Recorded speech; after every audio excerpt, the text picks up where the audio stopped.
¿Sería posible a una pareja mantener una relación amorosa durante más de 50 años sin casarse, sin vivir juntos y permitiéndose otras relaciones sentimentales? Bueno, pues los protagonistas de esta historia demostraron que sí, o al menos lo intentaron. Hoy presentamos la cápsula titulada Simone de Beauvoir y Jean-Paul Sartre, un amor intelectual. Somos Oscar Sasso y Daisy Toussaint y esto es Anécdotas de la historia.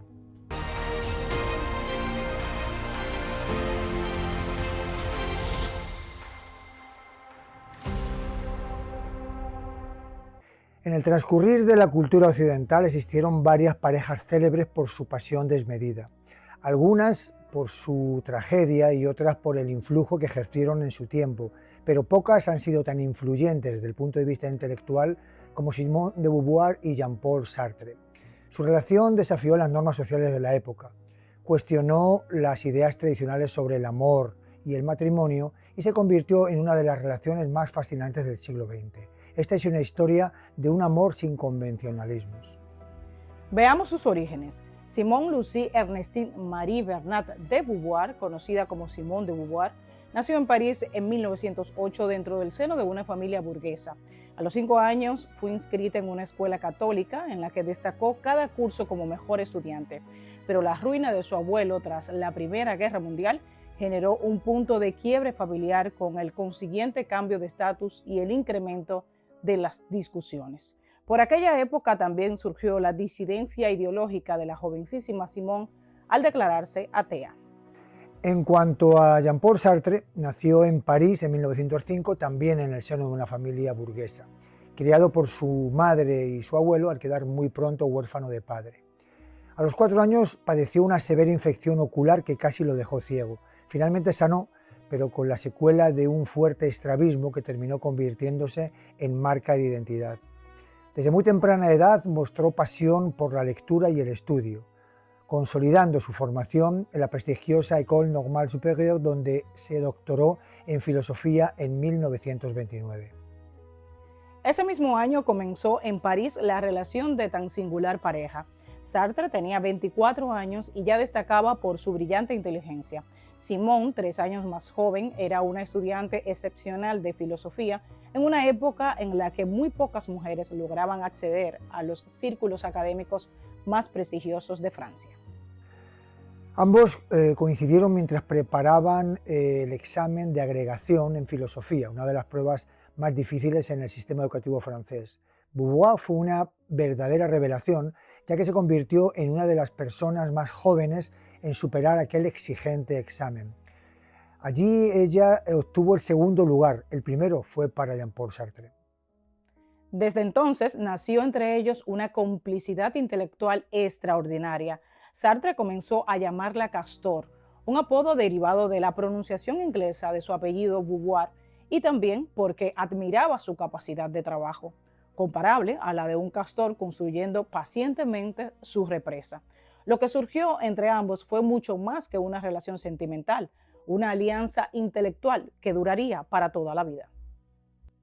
En una sociedad donde el matrimonio era considerado el destino natural de cualquier pareja, ellos decidieron seguir otra pauta. Nunca se casaron, nunca compartieron una vivienda de forma permanente, tampoco se prometieron fidelidad en el sentido tradicional. Sin embargo, mantuvieron una inquebrantable lealtad a lo largo de toda su existencia.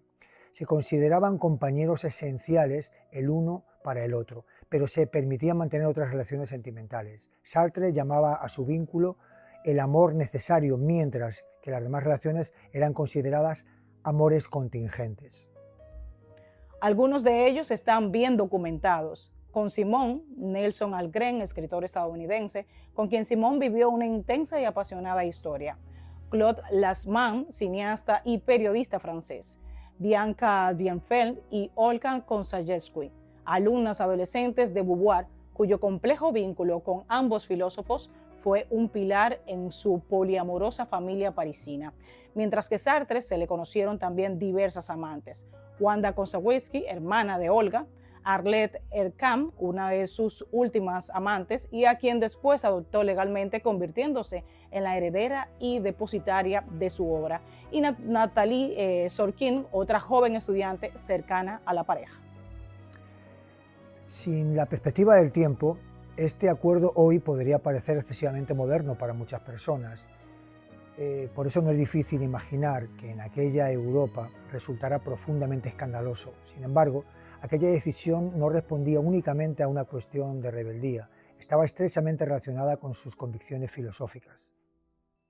Tanto Sartre como Beauvoir fueron figuras centrales del existencialismo, una corriente de pensamiento que alcanzó enorme influencia tras la Segunda Guerra Mundial. Para los existencialistas, el ser humano no nace con un destino previamente definido. No existe una esencia que determine quiénes somos. Cada persona construye su identidad a través de sus decisiones y de sus actos. Sartre resumió esta idea con una frase que se haría famosa en todo el mundo: la existencia precede a la esencia. Esta libertad absoluta, sin embargo, tiene un precio. Según Sartre, cada individuo es responsable de lo que hace y no puede esconderse detrás de tradiciones o conveniencias sociales. La libertad puede llegar a ser abrumadora porque obliga a elegir constantemente. Esas ideas quedaron reflejadas en muchas de sus obras, como La náusea, El ser y la nada, y la obra teatral A puerta cerrada, de donde procede una de las frases más citadas del siglo XX, el infierno son los otros. Pero si Sartre fue una gran figura pública en el existencialismo, Simone de Beauvoir se consagró con una obra literaria que acababa teniendo una influencia aún más profunda y duradera, que sería El segundo sexo, donde Beauvoir cuestionaba la supuesta inferioridad de la mujer. Allí escribió una frase que cambiaría para siempre la historia del pensamiento feminista: no se nace mujer, se llega a serlo. Con esas palabras defendía que muchas de las características atribuidas a las mujeres no eran consecuencia de la biología, sino de la educación, las costumbres y las estructuras sociales. La publicación provocó una auténtica tormenta. Los sectores más reaccionarios calificaron el libro de inmoral.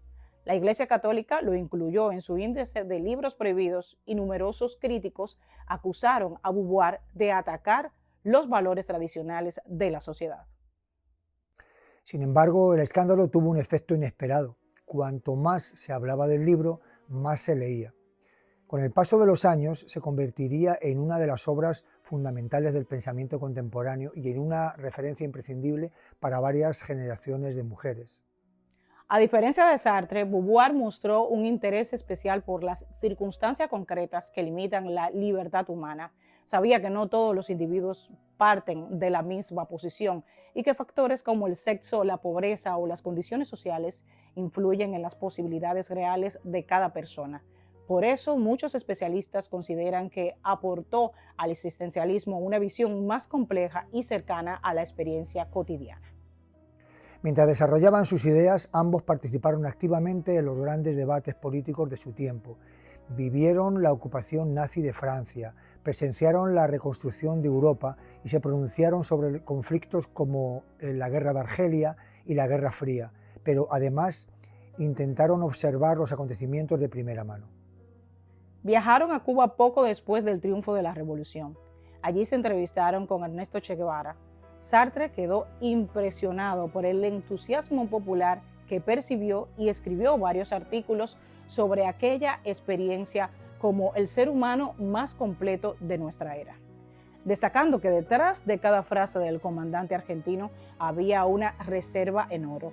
Al igual que muchos intelectuales de su generación, veían en los movimientos revolucionarios la posibilidad de construir una sociedad más justa. Mientras tanto, París se convertía en el escenario permanente de sus vidas. Durante décadas fueron figuras habituales en los cafés de Saint-Germain-des-Prés. Pasaban horas escribiendo, leyendo, discutiendo y recibiendo visitas. Aquellos cafés funcionaban como una extensión de sus despachos. Estudiantes, periodistas, escritores y turistas acudían con frecuencia para observar a la pareja más famosa de la intelectualidad francesa. Otra de las anécdotas más sorprendentes de sus vidas ocurrió en 1964, año que Sartre recibió la noticia de que había sido galardonado con el Premio Nobel de Literatura. La mayoría de los escritores habrían considerado el premio como la culminación de su carrera. Sin embargo, Sartre hizo algo inesperado. lo rechazó, argumentando que un escritor debía conservar su independencia frente a cualquier institución, no deseando transformarse en una figura oficial de la cultura. La noticia causó estupor en todo el mundo. Simone de Beauvoir comprendió los motivos filosóficos de la decisión, aunque años después reconocería con cierta ironía que aquella importante suma de dinero les habría resultado bastante útil. A pesar de la fama, los viajes y los compromisos políticos, ellos nunca dejaron de escribirse. Su correspondencia ocupa miles de páginas y constituye uno de los testimonios más fascinantes de la historia intelectual contemporánea. Las cartas contienen reflexiones filosóficas, comentarios literarios, observaciones políticas, declaraciones de amor, momentos de celos y referencias a las demás relaciones sentimentales que ambos mantuvieron. Lo más curioso es que muchas veces escribían incluso sabiendo que se volverían a ver en pocas horas. Para ellos escribir era una forma de pensar, de analizar el mundo y de mantener vivo su vínculo afectivo.